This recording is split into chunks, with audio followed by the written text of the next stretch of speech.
discursos sobre Deus têm atraído o teu coração? Vamos falar um pouquinho sobre isso na palavra de hoje.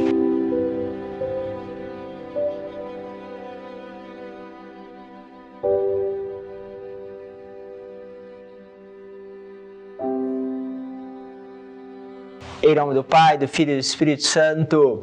Amém. Que bom ter a tua presença conosco, podemos continuar esse itinerário espiritual.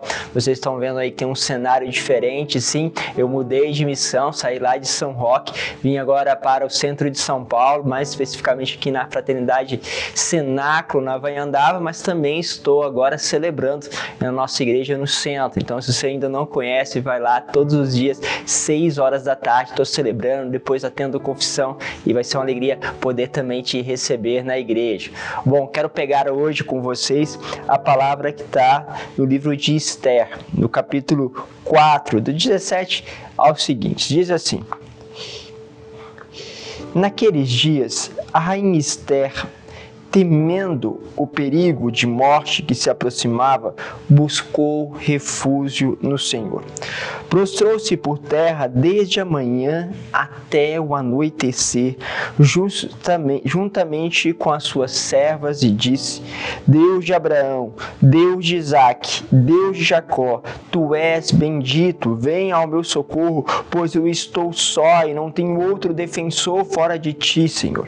Pois eu mesmas me expus ao perigo. Senhor, eu vi dos livros dos meus antepassados que tu libertas, Senhor, até o fim todos que são caros. Agora, pois, ajuda-me, a mim que estou sozinha e não tenho mais ninguém senão a ti, Senhor, meu Deus. Vem, pois, em auxílio da minha orfandade, põe em meus lábios um discurso atraente quando eu estiver diante do leão, e muda o seu coração para que odeie aquele que nos ataca, para que este pereça com todos os seus cúmplices, e livra-nos da mão de nossos inimigos, transforma o nosso luto em alegria e nossas dores em bem-estar. Olha só que forte. Esther, então, tinha uma situação muito delicada. Havia já como que um complô, vamos dizer assim, por parte de uma pessoa contra o povo judeu. Este complô, ou seja, esse querer destruir o povo judeu, que era justamente o seu povo, ela então precisa tomar uma atitude, porque ela, sendo rainha, tinha acesso ao rei, mas, sem dúvida, era um grande desafio. Não se pode justamente entrar na sala do trono sem ser convidado.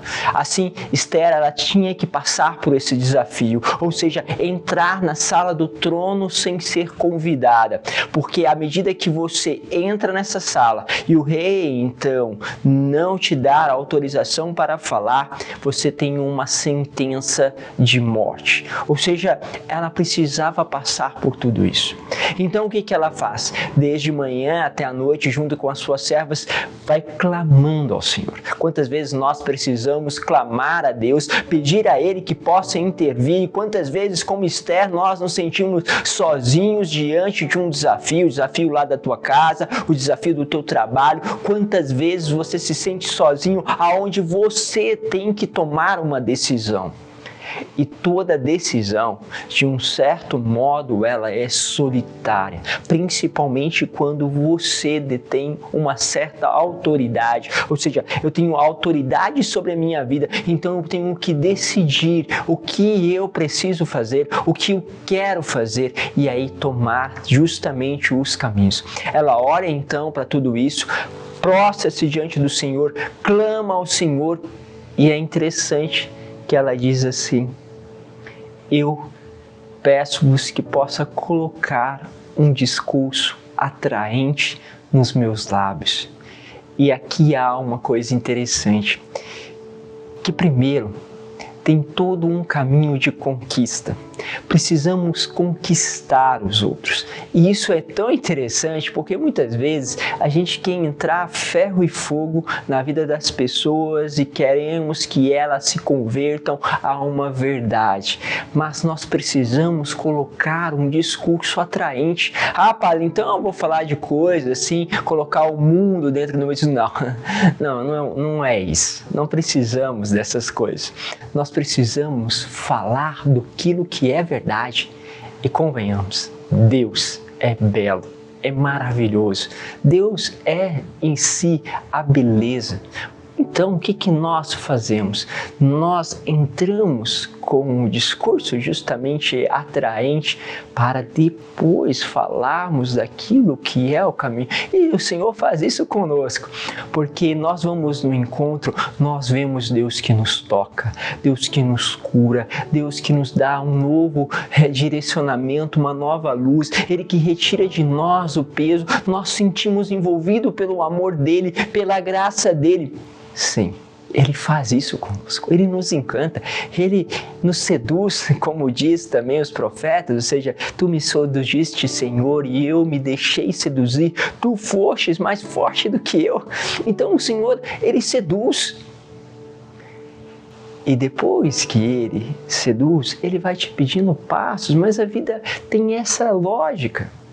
Porque se você não descobrir o belo, é muito difícil justamente você dar o passo que vai te levar a uma profundidade maior.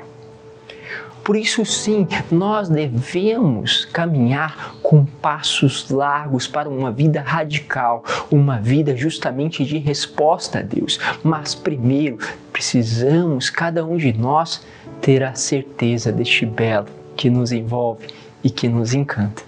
Por isso, quando você também vai pedir alguma coisa a alguém, quando você vai pedir ao seu filho ou até mesmo no teu trabalho, primeiro faça com que aquela pessoa se encante com aquilo que ela tem que fazer. Dá a ela a beleza e o sentido daquilo. E se você ainda não encontrou, é preciso que você primeiro encontre, porque afinal tudo tem uma beleza. Quando a pessoa encontra esta beleza, encontra este sentido, então ele começa a dar passo.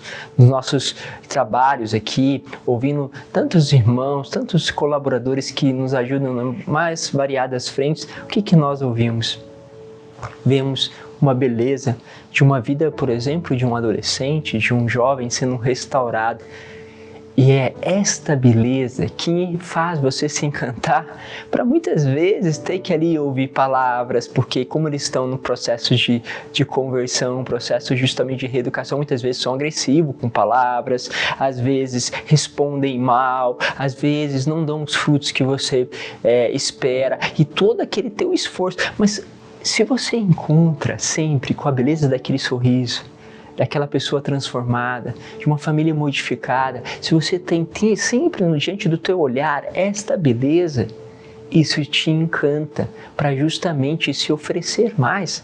E essa é a lógica, porque nós estamos indo em direção ao belo, mas muitas vezes este belo nos requer justamente um caminho de conversão, um caminho de despojamento, e é isso que a Quaresma também quer oferecer para você. É preciso descobrir o belo, encantar-se, dar o discurso justamente atraente. Atraente não porque nós estamos inventando, mas porque Deus atrai. E depois nós colocamos aquele passo de seguimento com Cristo, que sim, nos atrai ainda mais, porque à medida que damos, recebemos tantas e tantas graças. Por isso, vamos juntos, veja o discurso que está aí dentro dos teus lábios. Este discurso tem atraído pessoas a Deus, tem dado sentido a justamente a presença de Deus, ou somente é um peso de responsabilidade que não trouxe justamente aquilo que atrai, tornando sempre difícil o seguimento de Cristo. Quando se está apaixonado, tudo se torna fácil. Os desafios vão se diminuindo. Como diz Santa Teresinha, nada é pequeno quando o amor é grande. Deus vos abençoe, Pai, Filho e Espírito Santo. Amém.